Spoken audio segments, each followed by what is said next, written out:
이준석 전 대표가 돌아간다라는데 베팅을 하셨어요. 얼마 거셨죠 그때? 안 걸었죠? 1억 걸. 뭔 소리예요? 이거 보세요. 벌었던 것 같은데? 목사가 그런 거 하는 거 봐서 사행성을 주고 집사가 돼가지고 이러시면 되겠습니까? 박 집사님 네. 틀렸습니다. 어떻게 책임지실 거예요? 아직도 몰라요. 아니 이제 변희재 대표한테 얘기하셔야지. 그러니까 변희재 대표한테 얘기했는데 변희재 대표는 네. 아직도 아직도? 안 버리고 있습니다. 그래요? 네. 그러면서 그 이유를 댔어요. 이유를 예. 천하람 오늘 위원장이 그 탈당하면서 했던 말 중에 맨 마지막 말. 우리의 주적은 윤석열 대통령도 한동훈 비대위원장도 이재명 대표도 아니다. 요 말을 딱 인용을 해서 거 봐라 비판 못한다.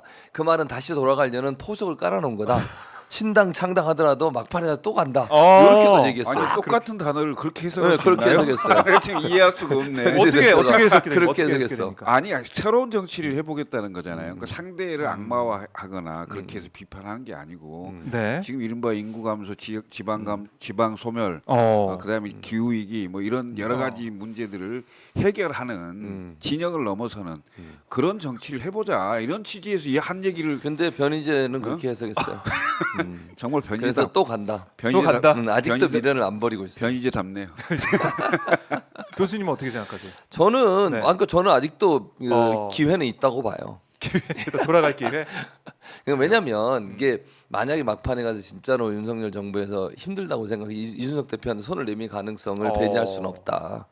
근데 그랬을 때 비대위해서 물론 이제 안 됐을 이준석 때. 이준석 이제 전 대표가 받을지 안 받을지 모르겠는데 음. 이제 여러 가지 상황으로 봤을 때는 본인 입장에서는 만약에 뭔가 국민의힘에 가서 뭔가 할 수 있는 기회가 된다. 근데 저는 그것도 네. 공천 전이어야 가능한다고 생각해요. 이미 상황이 끝난 거 아니에요? 거의 그렇게 보이긴 네, 해. 왜냐하면 27일 날 이미 탈당을 했고, 탈당을 했으니까. 그다음에 탈당했을 때도 총선 전에는 그런 일은 없다라고 분명히 얘기를 했고요. 그다음에 총선에서 심판을 받겠다는 취지의 얘기를 했기 때문에 네.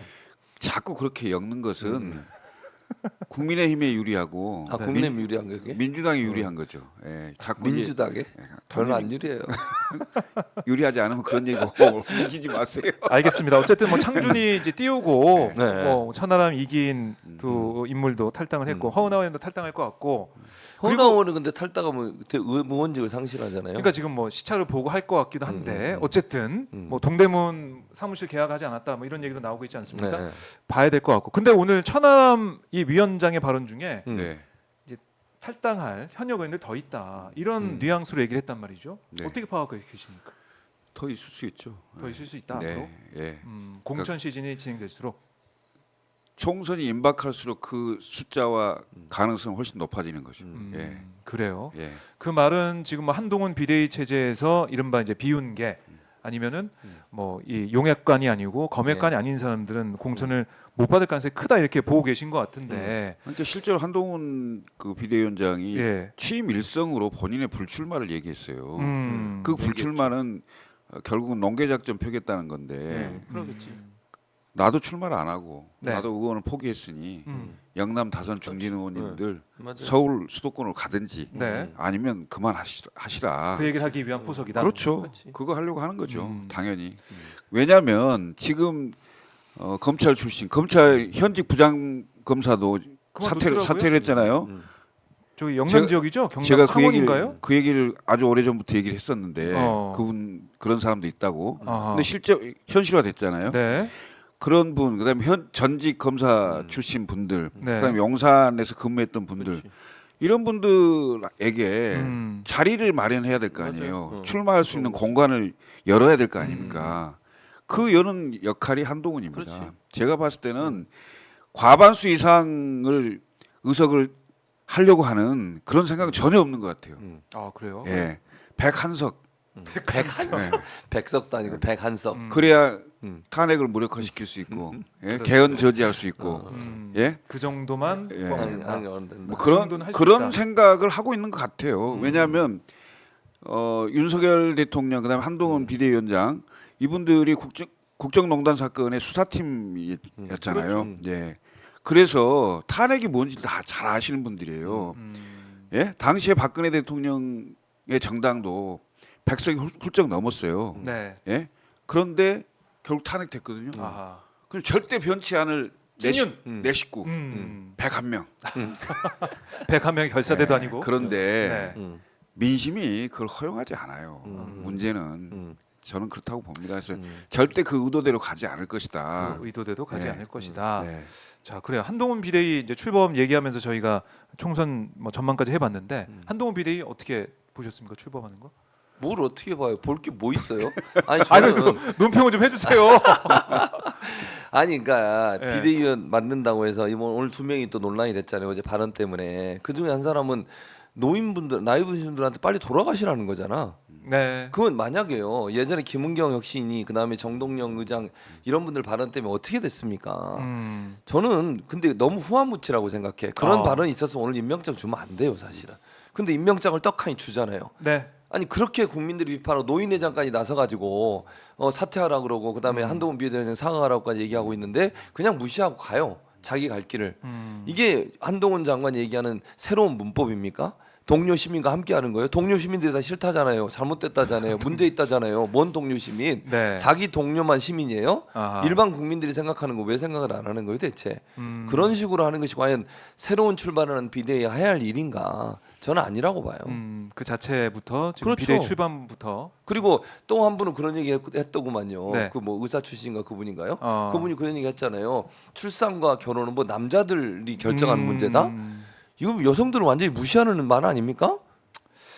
그러니까 논란이 된 발언이 나오고 있기 때문에 한동훈 비대위가 지금 출발부터 삐그덕거린다 뭐 이런 얘기도 나오고 있는데 아니 그냥 기본적으로 경량급이죠. 그러니까 경량급이다. 예, 중량급의 비대위라고 보기는 어렵잖아요. 물론 정치 뭐 신인들 포함 밑에 많이 돼 있으니까. 신인이래도요. 네.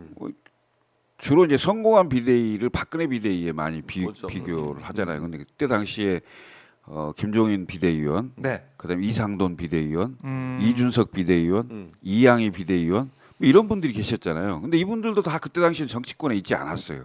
그렇죠. 정치 안 하시던 분들이에요. 네. 그런데도 뭔가 좀 중량감이 느껴지는 분들이잖아요, 기본적으로. 그런데 지금 이 한동훈 비대위의 그 발표된 분들을 보면 네. 누가 누군지 일단 모르겠어요. 뭐 하시던 분들인지 모르겠어요. 뭐 김경률 회계사는 우리가 조국 흑서 저자로 알고 있죠. 아니 뭐 그 정도야 뭐 이제 그건데 실제로 이 비대위원들이 해 나갈 수 있는 역량과 능력이 좀 있는지. 그러니까 기본적으로 당을 끌고 가는 거죠. 지도부잖아요.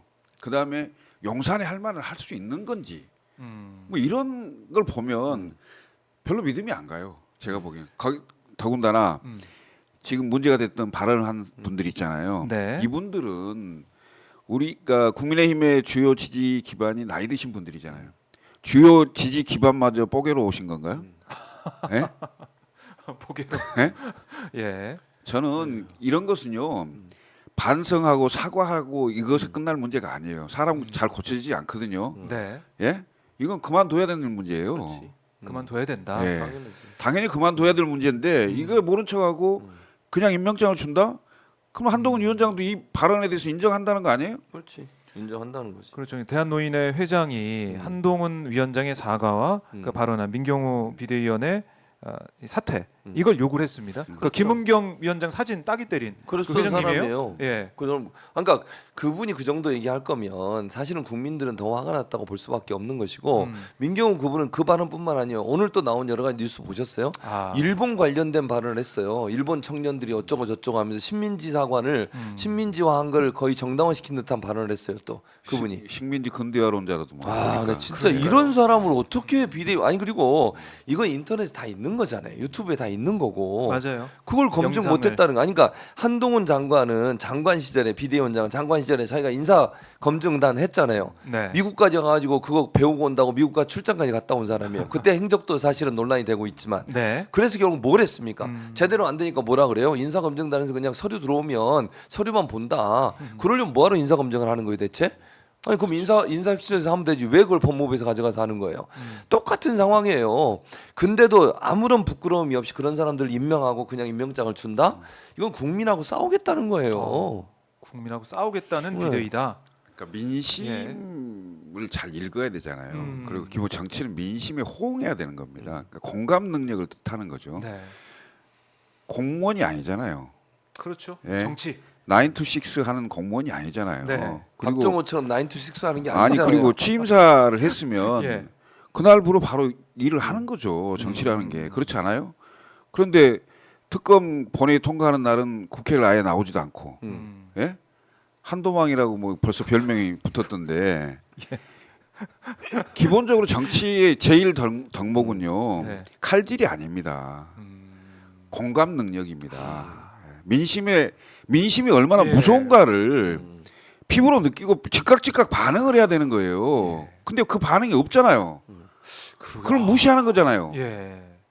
그 정치 안 되는 겁니다, 기본적으로. 역시 실장님이 정치인 다우세요. 딱 들어보니까 정치인이잖아요. 정치인 네. 같다. 딱 생각이 네. 들고. 저는 교수님은 학자잖아요. 정치인이 아니에요, 저는. 목사님이시라면서요. 그러니까 목사님이고 학자님. 돈진봉. 뭔 소리야? 얘 집사가 돼가지고 집사가 돼가지고 목사한테 하는. 어휴, 좋아하시는 진짜 생각을 죽여. 좀 하는데 자 우리 고 캐리 정님 실시간 후원. 제 또 팬이십니다. 아 그러세요? 캐리 정권. 교수님 한 해 마지막 방송이네요. 네. 올 한 해 고생 많으셨습니다. 맞네. 내년도에도 더 활발한 활동 부탁드립니다. 네. 부디 살아남으세요. 잘리니까 맨날 잘리니까 윤석열 정부에. 그러게요. 오늘 진짜 마지막 방송이에요. 올해. 올해 마지막 방송. 맞아요. 여기가 제일 마지막 방송. 오마이 TV도 마지막 방송. 마지막 방송. 내년도 계속 하는 거지. 계속 뭘 하는 거예요? 마지막이야? 여기도 잘리나? 잘리기 여기다 쇠사슬로 묶어놓을 거내 바로 여기다. 알겠습니다.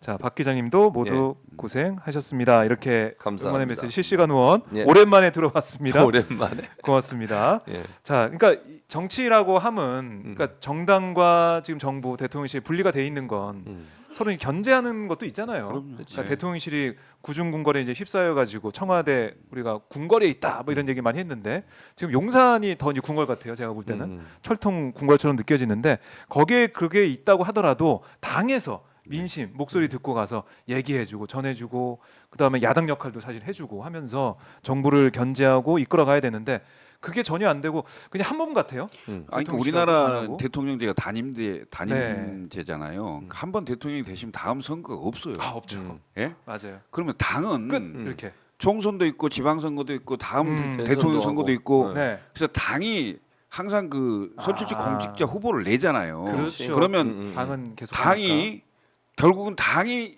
평가를 받게 돼 있는 겁니다. 네. 그래서 민심을 맞아요. 정확하게 전달을 하고 그 민심이 수용될 수 있도록 네. 강제할 수도 있고 설득할 수도 있고 그래야 되는 겁니다. 그렇죠. 그런데 할 말을 해야. 대통령이 딱 쳐놓은 울타리 그 안에서 그 범위 내에서만 얘기를 하고 행동을 하게 된다면 네. 아니 당이 있을 필요가 뭐 있습니까? 그럼 그러니까. 국회에 그 거수기 하려고 지금 당 만들어 놓은 겁니까? 그런 거 아니잖아요. 그렇죠. 지금 100명이 넘는 의원들이 아무리 공천 때이긴 하지만 공천을 앞두고 있지만 예. 뭐 무건 수행하는 것도 아니고 말입니다. 이게 안 됩니다. 이렇게 돼 갖고는. 조용해요. 그러니까 저는 예. 한동훈 전 장관이 비대위원장 될 때부터 이미 예측된 일이에요. 한동훈과 윤석열은 거의 한 몸이라고 봐야 되는 거잖아요. 네, 네. 뭐 국민들 모두가 그렇게 생각해요. 아니 검사 때부터 얼마나 오랫동안 함께했습니까? 그리고 나서 본인이 대통령 되자마자 제일 먼저 법무부장을 시켜가 지금까지 왔어요. 그 사람을 비대위원장으로 보내. 그걸 받아 또 당이. 그러면 당은 개혁할 수 있겠다는 생각이 없는 거예요. 그냥 대통령이 시키는 대로 하겠다는 저는 선언이라고 생각합니다. 한동훈 비대위원장의 출범 자체가 모든 국민들이 그렇게 생각하고 리스크가 얼마나 커지겠어요. 대통령에 대한 심판론이 커져서 결국 이준석 신당도 생기고 지금의 선거 판세도 네. 정권 심판으로 가고 있는데 그걸 그러니까요. 방어하려면 사실은 새로운 인물이 와야 돼요. 쓴소리 하던 사람이 들어와야 되고. 근데 그게 아니라 도리어 본인 밑에서 가장 본인과 가까운 사람을 비대위원장으로 내려보냈다? 네. 이거는 아예 안 하겠다는 거예요. 그래서 아예 안 제가 하겠다는 거죠. 한 달짜리라고 얘기했잖아요. 네. 한동훈 비대위원장이 그 취임을 하고 한 달 정도 이내에 뭔가 당의 지지율 변화나 이런 걸 끌어내지 못하면 총선까지 힘들어요. 아 그래요. 어떻게 견딥니까?